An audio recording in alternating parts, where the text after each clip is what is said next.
Good. So we are talking about anemia and how the fetus in the womb, and the child in the womb, is getting oxygen from the mother. Yes. So these are two main topics for today. Generally, what is anemia? Anemia, generally speaking, is when the levels of the hemoglobin is dropping. Hemoglobin. Thank you very much. My smart wife is telling that it's hemoglobin. So, what is hemoglobin? You already know. This is a substance, a molecule in the erythrocytes that enables its function. So, enables the function of transporting the oxygen. What are the causes of the anemia? The causes of the anemia is, for example, when our bone marrow is unable to create new erythrocytes in quantities that are needed for the organism. So, for example, we have some leukemia. For example, we do not have enough of some nutrients, like not enough of the iron, not enough of the B12 vitamin, things like that. What else? If we lose this blood, so for example, there is some hemorrhage. So we have a person,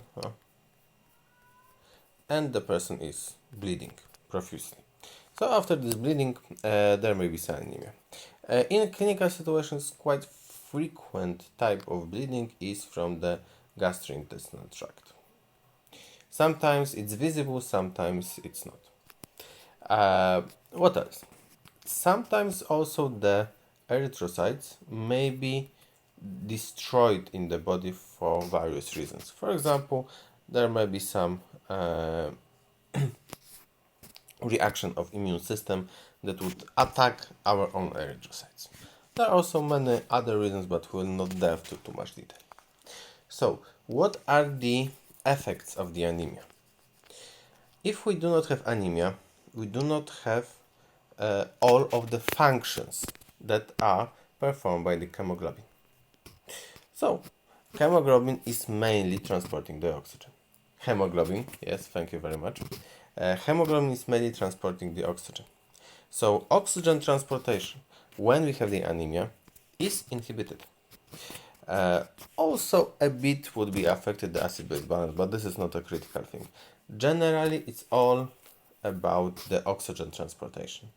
So, not as much of the oxygen would reach the tissues as should. So we have the hypoxemia, yes, in the blood. And for example, our ability to exercise efficiently would drop.